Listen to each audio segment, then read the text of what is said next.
पौराणिक कथा के अनुसार एक बार की बात है, किसी नगर में एक राजा ने एक मंदिर बनवाया जिसमें श्री कृष्ण की एक मूर्ति भी रखवाई, लेकिन उसकी कभी पूजा नहीं की। पूजा करने के लिए मंदिर में एक पुजारी को रखा गया। पुजारी नियमित कन्हैया जी को नहलाता और बड़ी ही श्रद्धा भाव से उनकी पूजा अर्चना करता। राजा भी रोज कान्हा जी के लिए एक फूलों की माला भेज देता था और जब वह दर्शन करने आता तो पुजारी उस माला को उतारकर राजा को पहना देता। ऐसा करते करते पुजारी की भी उम्र बीत चुकी थी। एक दिन किसी वजह से राजा नहीं आ सका तो उसने एक सेवक के हाथ मंदिर में माला पहुंचा दी और कहलवाया दिया कि आज वह मंदिर नहीं आएगा, इसलिए पुजारी उसका इंतजार ना करें। इतना कहकर सेवक चला गया। पुजारी ने हमेशा की तरह कन्हैया जी को माला पहना दी, लेकिन जब शाम हुई तो पुजारी यह सोचने लगा, माला उतारकर किसे पहनाई जाए।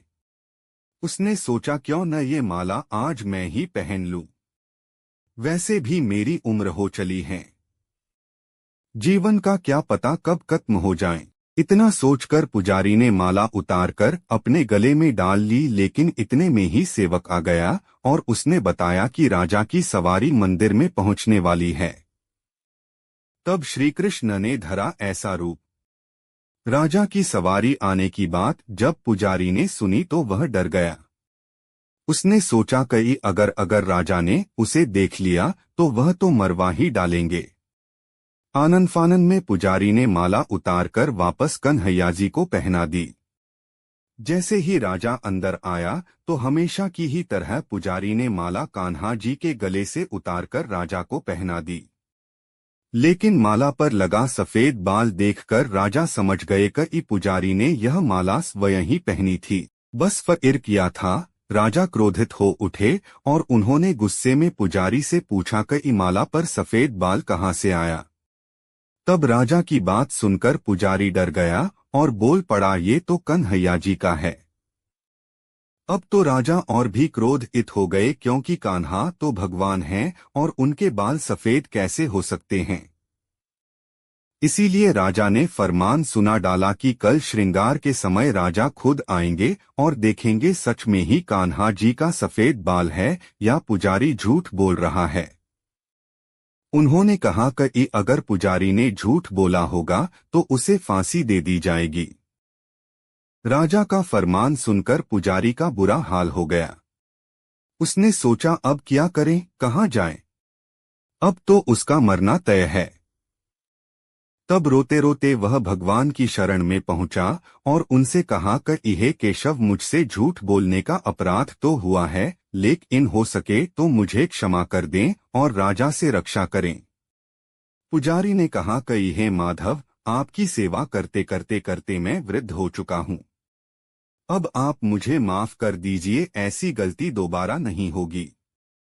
यही कहते कहते पुजारी की न जाने कब आंख लग गई और उसकी आंख तब खुली जब सुबह हो चुकी थी। उधर सुबह होते ही राजा भी आ गया और कहने लगा, आज कान्हा जी का श्रृंगार वह खुद करेगा। ऐसा कहकर जैसे ही राजा ने कान्हा जी का मुकुट उतारा तो देखा कि श्री कृष्ण के तो सारे बाल ही सफेद हैं। लेकिन राजा को फिर भी यकीन नहीं हुआ। उसे लगा कि फांसी के डर से पुजारी ने ही बालों को रंग दिया होगा। तब न निकलने लगा कन्हैया की मूर्ति से खून। राजा ने सोचा कि क्यों न कन्हैया जी का एक बाल तोड़कर देखा जाए। इसके बाद राजा ने कान्हा जी का एक बाल तोड़ लिया, लेकिन जैसे ही बाल टूटा कन्हैया के सिर से खून की धारा बहने लगी। यह देखकर राजा भगवान के चरणों में गिरकर माफी मांगने लगा। तभी श्री कृष्ण की मूर्ति से आवाज आई, हे राजन, तुमने मुझे केवल मूर्ति मात्र ही समझा, इसलिए आज से मैं तुम्हारे लिए केवल मूर्ति मात्र ही रहूंगा। लेकिन पुजारी ने सच्चे मन और पूरी श्रद्धा से मेरी भक्ति की है, इसलिए उसकी अनन्य भक्ति को देखकर मुझे अपने बाल सफेद करने पड़े। कन्हैया जी ने कहा कि भक्ति में कभी भी संशय नहीं होना चाहिए और सच्चे भक्त की लाज तो मैं कभी जाने ही नहीं देता।